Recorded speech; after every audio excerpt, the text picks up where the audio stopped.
ብዙ ዓመታት በፊት በኢትዮጵያ ምድር ላይ የኖረች ክርስቶስ ሰምራ የተባለች ቅድስት ሴት ነበረች።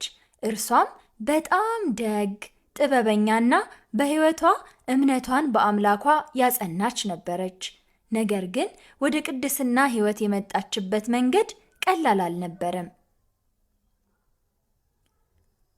አምላኬን በሙሉ ልቤ ማገልገል እፈልጋለሁ። እድሜዋ ለአቅመ ሔዋን ስትደርስ ወላጆቿ የኢየሱስ ሞዓ ልጅ የሆነውን ሰምረ ጊዮርጊስን አጋቧት። 10 ወንዶችና 2 ሴት ልጆችን ወለደች። እርሷም ልጆቿን በሥርዓትና በሕገ እግዚአብሔር አሳደገቻቸው።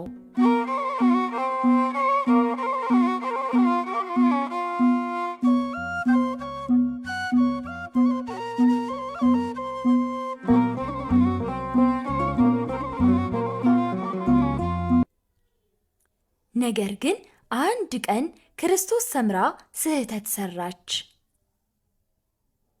በቤት ውስጥ ከሚያገለግሏት አገልጋዮቿ አንዷ ላይ እርኩስ መንፈስ አደረ። አልታዘዝም ማለትም ጀመረች።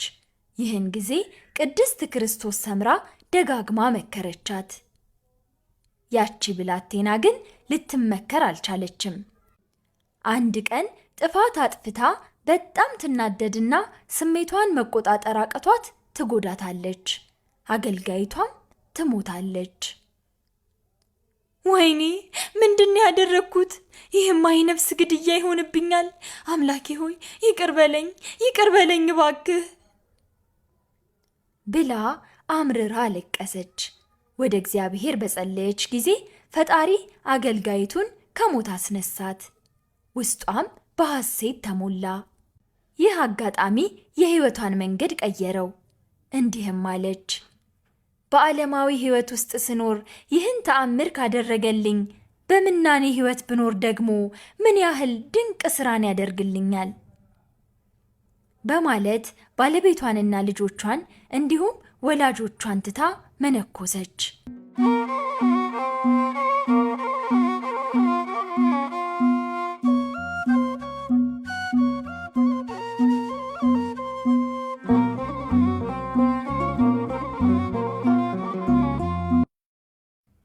ነገር ግን የመጨረሻ ልጇ ሕፃን ስለነበር ወደ ደብረ ሊባኖስ ገዳም በገባች ጊዜ አብራ ይዛው ሄደች። ወደ ገዳም ስትደርስ ግን ሌላ ፈተና ገጠማት። ገዳሙ የሴቶች ብቻ በመሆኑ ልጇ መግባት እንደማይችል ትረዳለች። እርሷም ልጇን በዚያው አስቀምጣ በገዳሙ ውስጥ በጸሎት በጾምና በስግደት ስትተጋም ቆየች። ልጇ ግን እናቱን ባጣ ጊዜ አለቀሰ፣ ተራበም። በደጃፉ ስታልፍ የነበረች አንዲት ሴት ልጁን ተጠግታ ልታነሳው ብትሞክር መልአኩ ቅዱስ ሚካኤል ፈጥኖ ደርሶ ነጥቆ ወደ ሰማይ ወሰደው፣ ወደ ገነትም አስገባው። መልአኩ ቅዱስ ሚካኤል ለቅድስት ክርስቶስ ሰምራም ተገልጾ ልጇ በገነት እንዳለ ነግሮ አጽናናት። ወደ ጣና ባህርም መርቶ ወሰዳት። በዚያም ለ12 ዓመት በባህር ውስጥ ገብታ ሰውነቷ ተበሳስቶ አሳዎች በውስጧ እስኪያልፉ ድረስ ቆማ ጸለየች። ጌታችን ኢየሱስ ክርስቶስም ተገልጾ ቃል ኪዳን ሰጣት። 10 አክሊላትም ወረዱላት። እናታችን ክርስቶስ ሰምራ ደግና ሩህሩህ ነበረችና ጌታን እንዲህ ብላ ለመነችው። አቤቱ ፈጣሪዬ፣ እኔን ባሪያህን ከክፉ ነገር ሰውረኸኛልና ዲያብሎስን ትምረው ዘንድ እለምንሃለሁ። ይኸውም ስለ አዳምና ስለ ልጆቹ በጠቅላላውም በዓለም ያሉ ስለ ሰዎች ሁሉ ስጋቸው ስጋዬ ስለሆኑ እንዳያስታቸው ክፉ ሥራም እንዳያሰራቸው ብዬ ነው ማርልኝ ማለቴ አለችው። ጌታችንም ቅዱስ ሚካኤልን ወደ ዲያብሎስ እንዲወስዳት አዘዘው። ሲኦል ሲደርሱ ምሕረትን የሚፈልግ ከሆነ እንድትጠይቀው ቅዱስ ሚካኤል ባዘዛት ጊዜ ጠራችው። ከፈጣሪህ ጋር ላስታርቅህ ብዬ ነው አለችው። እርሱም መልሶ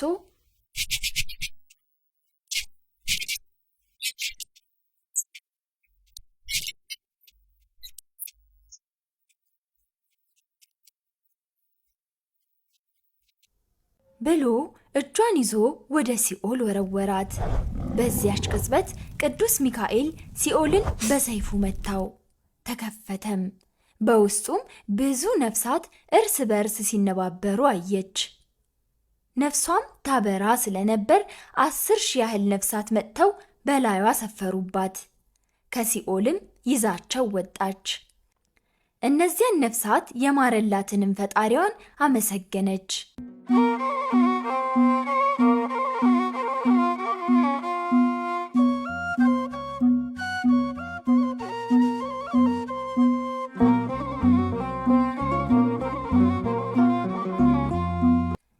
ጌታችን ኢየሱስም ለእናታችን ክርስቶስ ሰምራ ማረፊያዋ በእመቤታችን ቅድስት ድንግል ማርያም በስተቀኝ እንደሚሆንና ስሟም ከእንግዲህ በኋላ በትረ ማርያም ተብሎ እንደሚጠራ ነገራት።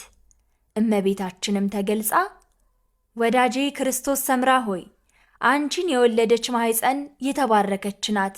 አንቺንም አጥብተው ያሳደጉ ጡቶች የተባረኩ ናቸው።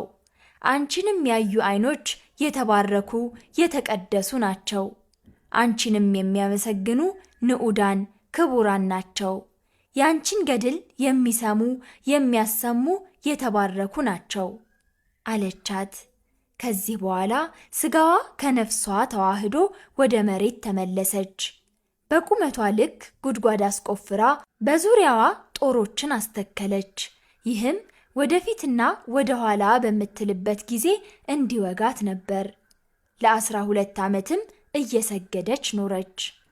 ጌታችንም እንዲህ አላት፣ አንቺን የሚወዱ ስምሽንም የሚጠሩ ዝክርሽንም የዘከሩና በዓልሽን ያከበሩ እስከ 12 ትውልድ እምርልሻለሁ። እንዲሁም ከስዕለ-አድኅኖ ላይ እንደምንመለከተው ጌታችን ለእናታችን ለቅድስት ክርስቶስ ሰምራ 12 አክናፎችንና 10 አክሊላትን ሰጥቷታል። እናታችን ክርስቶስ ሰምራ ነሐሴ 24 ቀን በ375 ዓመቷ ነፍሷ ከስጋዋ ተለይቶ መላእክት አሳረጓት።